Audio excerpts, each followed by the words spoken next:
As men, especially as doctors, sometimes we hyper-focus on our career, neglecting other facets of our lives. But that is about to change. This is Dads Before Doctors.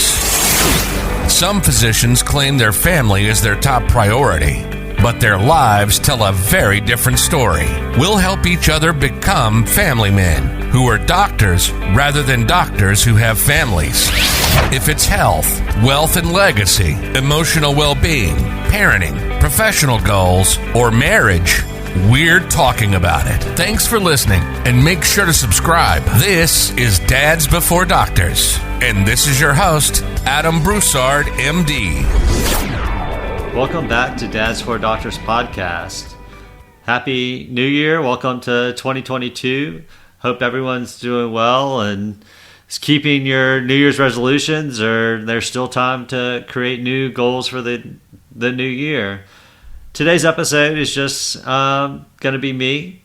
I recently finished reading the book Who Not How by Dan Sullivan and Dr. Ben Hardy. I just wanted to chat about that. It really hit home for me and has really had some positive impacts in my life, and I really think it will be a great read for other physicians and other high achievers. I think we as high achievers, and sometimes we are perfectionists and we feel like we have to do everything, and if we let anyone else try to take over some item in our life, that it's not going to be up to our standards, or they're not going to do it right, and it's easier just to do it yourself. And in some areas I think that may be realistic, but in other areas I don't think that's the best policy. I also think a lot of physicians and other high achievers will selectively choose when they implement this policy. I know recently a lot of hospitals are having huge surges with COVID. A lot of clinical staff is out, and physicians are being asked to either help with nursing tasks or to help with, other non-clinical or doctor activities. And a lot of people get upset about this. And we, say that that's not our job. We shouldn't be asked to do this. But in other areas of our life, we are choosing to do things that are not congruent with our skill levels and not complaining about it. Like, we are actually choosing to do these tasks, whether it's getting out and trying to do, something around the house, trying to fix a toilet, trying to, paint a house that is going to take you twice as long to do, and probably do it at 75-80% of the ability of someone that paints houses every day, or a plumber. I recently have had part of one of our toilets that was leaking or running for a while, and it took a year for us to decide to try to do something about it. I researched stuff online and tried to figure out what to do. Never really got it worked, and we finally called a plumber, and he was here for less than 10 minutes and fixed it. And of course, it did cost more than if I had fixed it, but you have to realize what your time is worth. Some of us are able to quantify our time fairly easily. We get paid by the hour, and every hour you're at work, or every hour you spend doing whatever task, you're trading time for money. You know exactly what your hourly wage is. So if there's something that you're considering, having someone else do, just see if they are cheaper than your hourly wage. But you also have to take into account how long they will take versus how long you will take. Sometimes someone may, earn more hourly than you do, but if you're going to take 4 or 5 hours to, read a book or look up on YouTube of how to do something, then you're going to take, another 2 hours to actually do the task because you're having to check back and read a manual, read this, read that. So you've now invested, 6 or 7 hours into this at whatever your hourly rate is, and you can hire somebody. Maybe they are more than your hourly rate, but they can do that same task in, 1 hour. Then you've saved yourself money and time, potentially. I mentioned earlier about, when we are asked to do things at the hospital, I think, 95% of people would either balk or complain or, at least mention it at home that I can't believe that they asked me to do X, Y, Z. But like I said, we kind of selectively choose this at home. And then, some of our side businesses or other businesses, whether you have real estate or whatever, like you have local real estate and your tenant calls about, something wrong at the house or, condo, whatever you're renting out, you think, oh, okay, well, I'll just go fix it. That'll be cheaper than me calling a specialist. And I've actually had a lot of mentors in real estate space and whatnot, and other business spaces that have commented that how much more they've been able to operate as a business, their real estate holdings, when they started investing outside of the area that they live. Because there was no option of them to go fix something. They had to call a professional. After that, 5-minute phone call, that was all the time they invested in fixing that problem. They were able to go back and do something that is more productive in the business, whether it's finding another investment to make, being able to go back and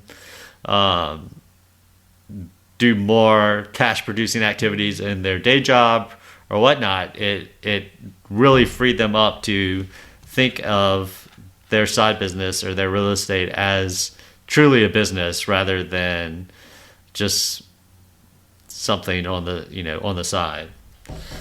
Another common issue that I see, with friends and colleagues and whatnot, and people on Facebook and Instagram and whatnot, just talking about how they don't have time to take care of themselves. They don't have time to spend with their family. They work too much. They do their schedule is too packed.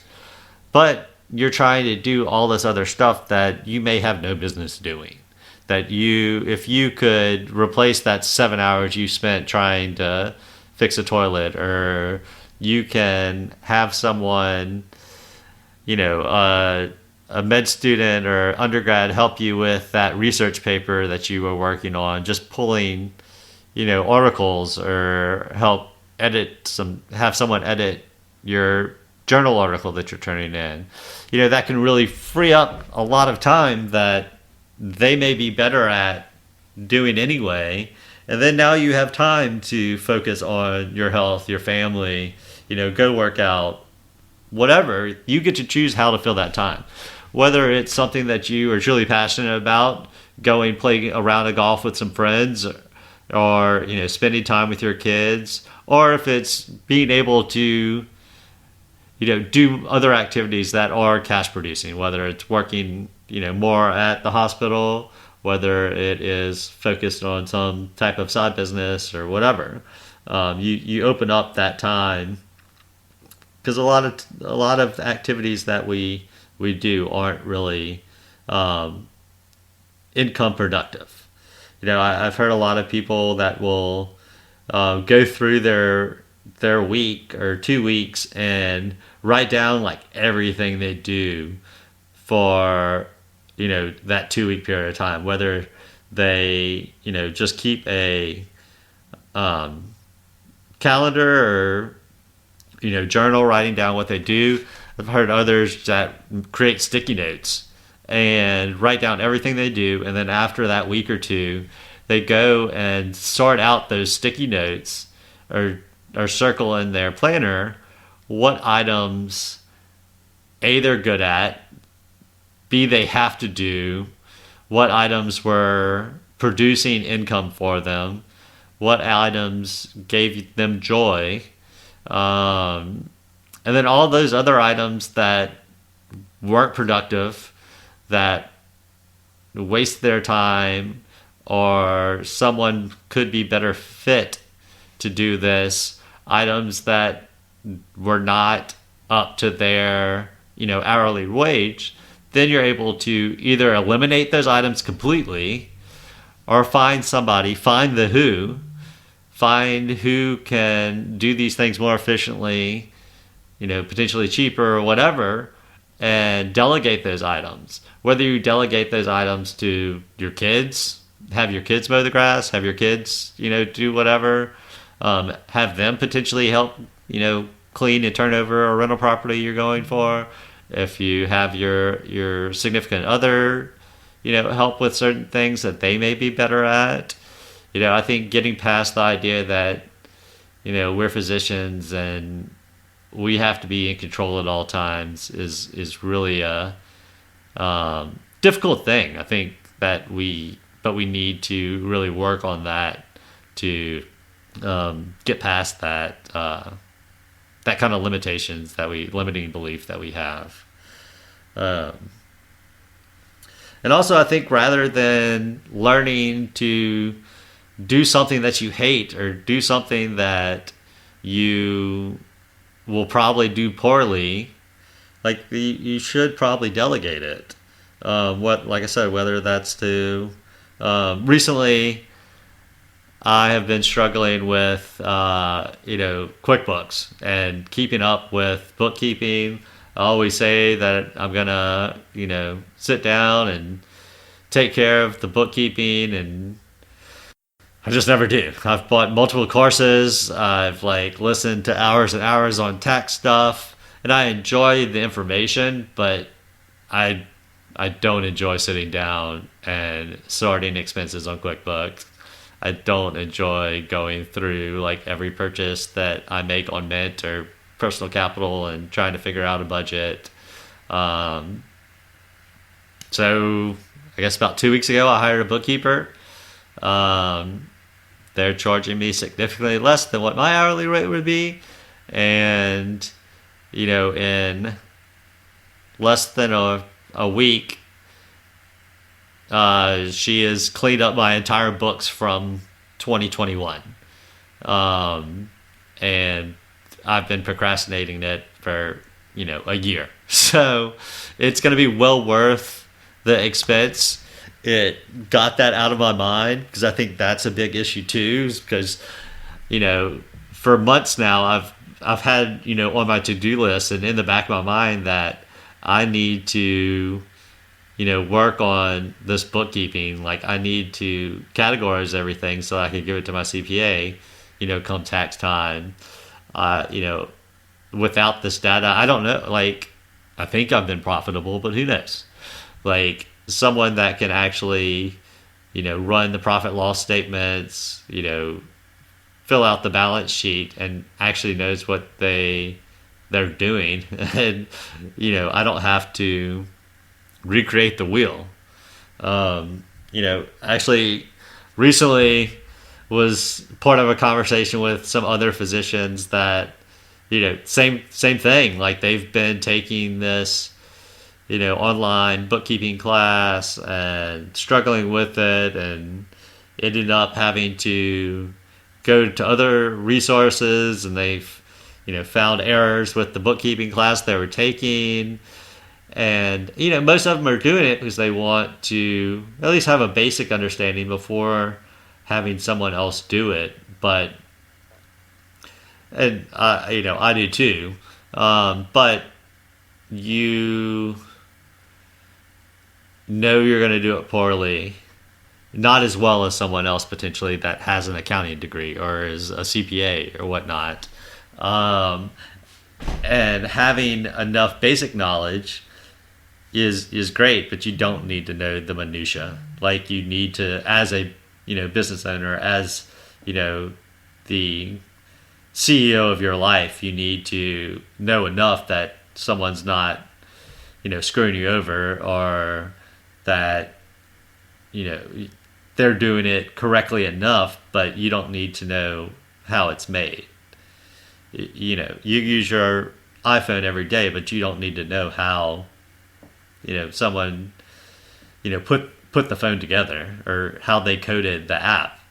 So I think we need to just adopt that a little bit more. And like I said, it relieves your mind, it relieves stress, and it opens up a lot of time for you to do things that you're better at, you to do things that you enjoy, being able to take care of yourself more. And I think it just leads to a happier life overall. And, actually, I mentioned earlier the book Who Not How. Dan Sullivan has been teaching this concept for years, but he's written a short little like pocket manual book for his own clients about it, but he had no interest or ability to write a full-length book about it until Dr. Ben Hardy approached him about it. And Ben Hardy was Dan Sullivan's Who.